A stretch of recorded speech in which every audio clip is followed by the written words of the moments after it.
Hello hi everyone, आज हम लोग चेक करेंगे ओपन लेटर की video reality of skin care routine. Let's jump to the video. इंसान हमेशा से सुंदर दिखना चाहता है। मेरी बेटी को वो खूबसूरती चाहिए जो हमेशा साथ दे। ये बात हमें एड्स के थ्रू भी बार बार दिखाई जाती है कि भैया सुंदर लगना बहुत इंपॉर्टेंट है। काश हमें एक बेटा होता। कॉफी उनको देना।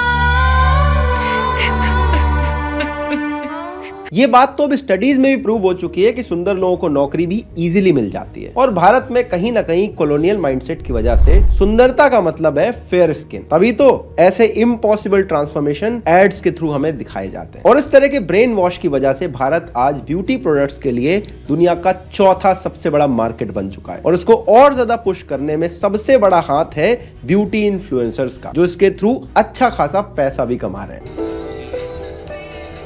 Now I can, have my own Dior bag. I can, have whatever I want to, and it's all because of the followers who are watching.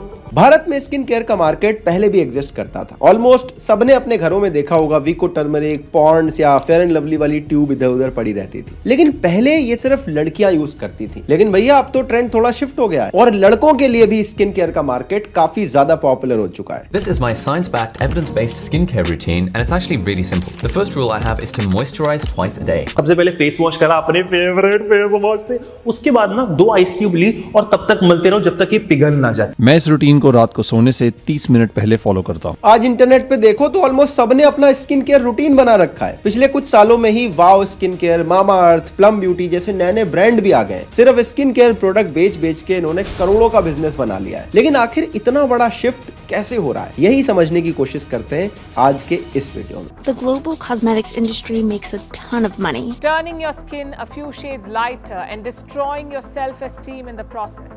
I've used moisturizers upwards in like $250 range. Expensive moisturizer that I kind of got conned into buying for about $150. Our obsession with fairness and skin lightening products. These can even kill you.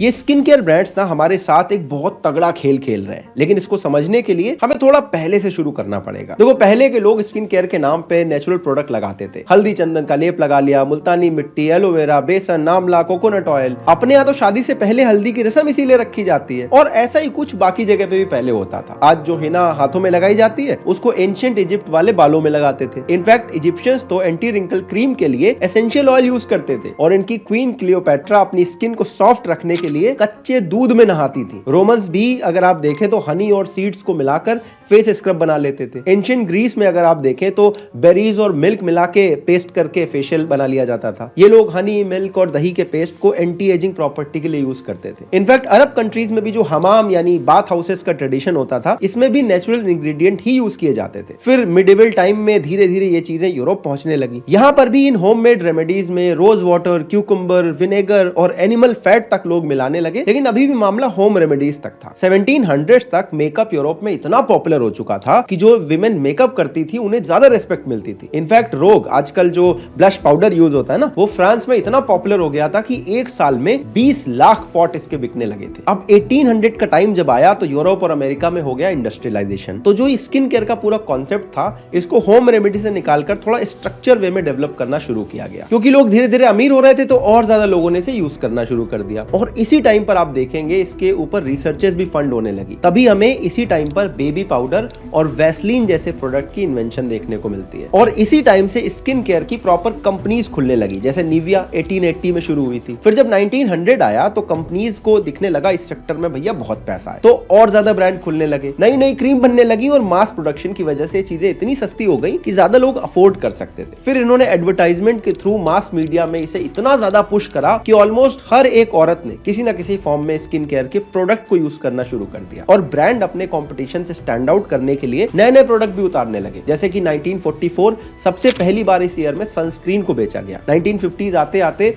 Pond's और ओले जैसी companies ने face creams भी launch करनी शुरू कर दी। अब इस टाइम तक भारत भी आजाद हो चुका था, लेकिन हमारे पास ज्यादा पैसे नहीं थे। लेकिन कहीं ना कहीं कॉलोनियल माइंडसेट की वजह से हमारे दिमाग में भी ये था कि जो गोरी चमड़ी है वो ज्यादा अच्छी होती है। और इसीलिए जब भारत की इकोनॉमी थोड़ी सी ग्रो हुई तो 1975 में HUL ने भारत में उतार दी फेयर एंड लवली।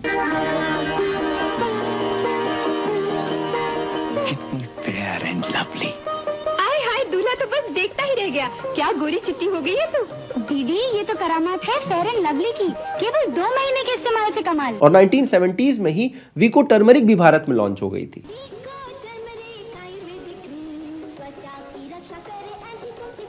ये दोनों ही प्रोडक्ट लॉन्च होते ही मास मीडिया में इतने ज्यादा पुश किए गए, जगह जगह बैनर, पोस्ट, एड इतना दिखाया गया कि घर घर में ये पॉपुलर हो गए। और इनका जो प्राइस पॉइंट था उसको भी इतना कम रखा गया था कि हर आदमी इसे अफोर्ड कर सके। विको टर्मरिक WSO जो केवल हल्दी के गुणों से भरी है और दाम भी कम। अब जहां फेयर एंड लवली थी वो लोगों की इनसिक्योरिटी को टारगेट कर रही थी, वहीं जो विको थी उसने अपने प्रोडक्ट को आयुर्वेदिक जड़ी बूटियों वाला नॉन कॉस्मेटिक प्रोडक्ट बताकर बेचना शुरू किया। ये अपनी क्रीम को भी नॉन कॉस्मेटिक अलग से बोलते थे जिंगल में ही। और इसके पीछे टैक्स बचाने की एक बहुत तगड़ी कहानी है। सेकंड चैनल पे वीडियो मैंने बनाया था, इस पे डिस्क्रिप्शन में लिंक है, इसके बाद आप वो वीडियो जरूर देखना, मतलब आपको मजा आ जाएगा। देखो 90s जब आया तब इकोनॉमी हमारी लिबरलाइज हो गई और दुनिया भर के जो ब्रांड थे वो भारत में आने लगे। तो देखते ही देखते कॉस्मेटिक इंडस्ट्री में भारत दुनिया की टॉप 5 कंट्रीज में पहुंच चुका था। अब ये जो ज्यादातर फॉरेन ब्रांड है ना, देखो कैसे हमारी साइकोलॉजी के साथ खेलते हैं। आप कोई भी स्किन केयर प्रोडक्ट उठा लो, इसके अंदर आप कोई अलग अलग तरह की विटामिन, मिनरल, एक्सट्रैक्ट्स का नाम लिख कर देते थे। इससे लगता था लोगों को कि जो हम लोग हल्दी, चंदन, मुल्तानी मिट्टी लगा रहे हैं ये शायद उतनी अच्छी चीजें नहीं है, ये जो केमिकल वाले प्रोडक्ट है ये ज्यादा अच्छे हैं। तो पहले इसी नाम पर इनके प्रोडक्ट बिकते थे और लोग अपनी होम रेमेडी छोड़कर क्रीम पाउडर पे शिफ्ट हो गए। लेकिन फिर धीरे धीरे इन्हीं में से कुछ कंपनीज निकल के आई जिन्होंने कहना शुरू करा कि अरे भैया केमिकल तो बहुत खराब है, इसमें तो पैराबिन होते हैं, बहुत नुकसान कर सकते हैं। और आजकल ये क्या करते हैं, अपनी क्रीम में लिखते हैं कि इसमें हल्दी, चंदन, एलोवेरा ये सब इंग्रेडिएंट है। तो इसका मतलब क्या हुआ, हम वापस उन्हीं होममेड रेमेडीज पर शिफ्ट हो चुके हैं जो हम पहले यूज करते थे, लेकिन पहले वो फ्री थी। अब इन्हीं को यूज करने के लिए हमें प्रोडक्ट खरीदने पड़ते हैं और इन कंपनीज की जेबें भरनी पड़ती है। अब कुछ सालों पहले तक तो मामला फिर भी ठीक था, स्किन केयर प्रोडक्ट जो थे वो सेलिब्रिटीज बेच रहे थे। लेकिन जब से भाई ब्यूटी ब्लॉगर्स की एंट्री हुई है, स्किन केयर के नाम पे एक नया ट्रेंड शुरू हो गया। इसे कहते हैं skin care routine. Hi guys, so I'm sharing my current morning skincare routine. I start off with a cleanser. I like using a mild cleanser during daytime. Hey everyone, today I'll be sharing with you a skincare routine for beginners. इसमें सिर्फ लड़कियां नहीं है, लड़कों ने भी Instagram reel बना बना के अपने स्किन केयर रूटीन बताने शुरू कर दिए। Cleanse your face using a deep clean face wash to remove dirt and oil. अब ये सारी चीजें अगर आप नोटिस करो, कोविड के टाइम पे ज्यादा शुरू हुई थी। इस टाइम पे क्या था, स्किन केयर ब्रांड्स नए नए खुले थे और इन्होंने इन्फ्लुएंसर मार्केटिंग पर अच्छा पैसा खर्चा किया था और इसी इन्फ्लुएंसर मार्केटिंग के थ्रू इन्होंने अपनी कंपनीज को यूनिकॉर्न बना लिया है। पैंडेमिक के टाइम पे आपने देखा होगा हर दूसरा व्लॉगर, कमेंट्री चैनल वाला, ब्यूटी इन्फ्लुएंसर वीडियो के बीच में अपना चेहरा धो धो के इनके फेस वॉश और क्रीम बेच रहा था। और लॉकडाउन में एक चीज और हुई, लोगों ने कंटेंट बहुत सारा कंज्यूम करा। इसमें जो के ड्रामा और के पॉप था ये भी काफी पॉपुलर हुए और इन के पॉप स्टार्स की जो ग्लास स्किन होती है ये लड़कियों के बीच में बहुत पॉपुलर हो गई। इस ग्लास स्किन को अचीव करने के लिए इन्होंने 8 तरह के स्टेप बता रखे हैं। और इसके अलावा साउथ कोरिया अगर आप इन जनरल देखें, दुनिया भर के स्किन केयर प्रोडक्ट का सबसे बड़ा मैन्युफैक्चरिंग हब है। ये जो अमेरिका और यूरोप वाली क्रीम आप यूज करते हो, आप डब्बा उठा के देखना, ज्यादातर चांस है उसमें मेड इन कोरिया लिखा होगा। Product coming out of Europe,